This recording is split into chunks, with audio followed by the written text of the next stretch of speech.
I'm glad people are starting to just kind of open up about it, go through all the emotions, and you can get that in one show or one series. And I think that's why I gravitate more toward anime. Okay.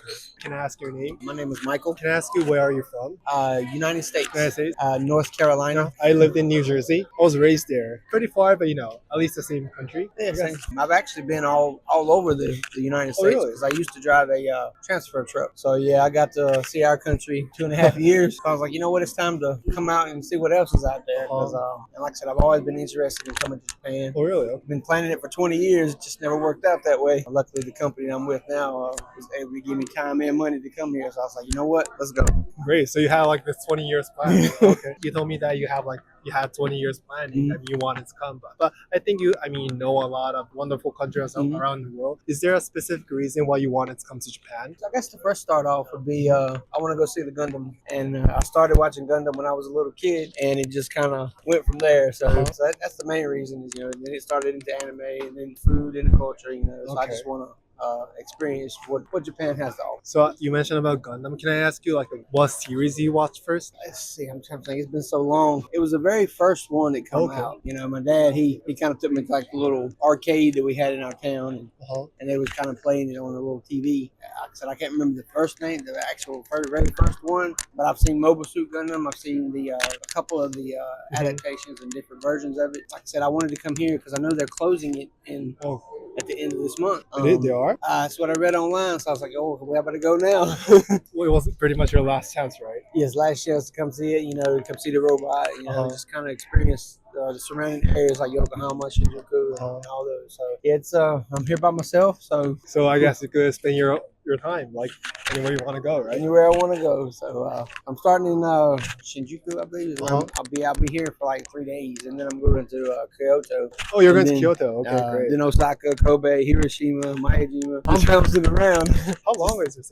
I'll be here 14 days, so 2 weeks. But 14 days and 7 places to go, right? Yeah, so I got to hit the ground running. I guess you started watching Gundam 30 years before? I'll be 38 in October, so yeah. It don't seem like I'm getting that old. So you started watching Gundam from your 8, right? So I think recently Japanese anime is a trend, I guess, and a lot of people know it and they acknowledge it. But even in Japan, 10 years before, people watch anime were acknowledged natural people. It was actually a subculture. Otaku. Yeah, so exactly. Was it the same in back in your country? Yeah, it started out that way, and then more people started adapting. Okay, it's not just cartoons; they actually tell a story in a lot of them. And if you just sit down and just listen, subtitled, of course.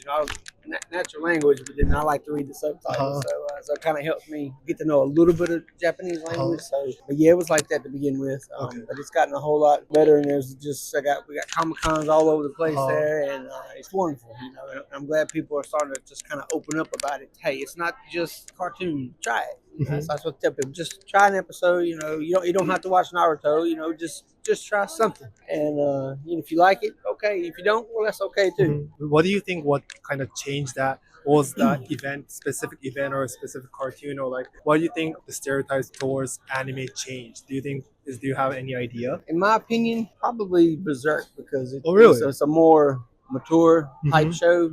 I wouldn't show my nephews that show, but it just kind of transitioned from there, because you had Naruto, which is kind of slice of life stuff, but for me it was Berserk that kind of helped give me more options out there. Okay, well, anime is not just for children.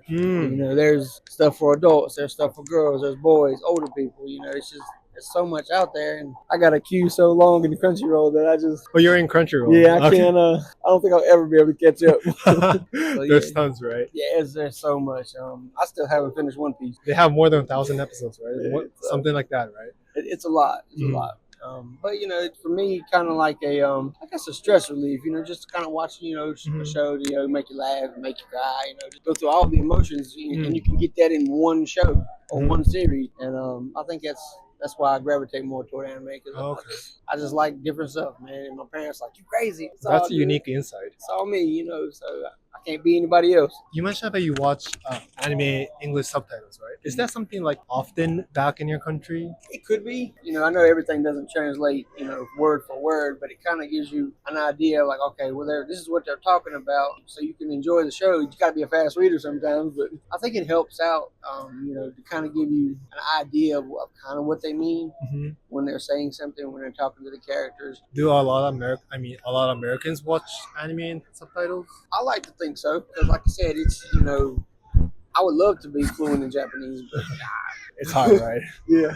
But it's still not as hard as English. So, A lot of Japanese struggle learning English. It's I got a few things, hello, good morning, good night, soon, I'm sorry, excuse me, stuff like that. Just kind of basic knowledge should help me. And if not, I got Google Translate. True. One more thing about the subtitles. I think you used to watch anime in like dub, which is like in English. Yeah, Right? I didn't care for it. At one time, a moment, you changed it to subtitles, right? Can I ask you what happened there? What was like the story? It's not really a story. It's just not to discredit the voice actors for the English dub, but it just doesn't sound authentic. I'm not Japanese, so I don't really know what authentic anime or Japanese would sound like, but it seems kind of like the more the voices were kind of like almost irritating, the dubbed version, and it was more kind of fluid and kind of smooth when I went to the sub version. I do like that a lot. You had this 20 years waiting to Japan, right? Is there something that you're planning to buy, or like can I ask you what you're planning to spend money on? Well, a lot of souvenirs because I ride bike or motorcycles, and I know there's a shop close by that I can get like the little poker chips. So I'll be getting a couple of them from friends from back home, and just kind of experiencing the food and all the different festivals and the cherry blossoms coming up. So True. that's kind of why I'm here, and that's how I plan, so I can experience what that's actually like, food and just going to festivals. That's what I'm basically going to spend my money on. Well, thank you so much for your time.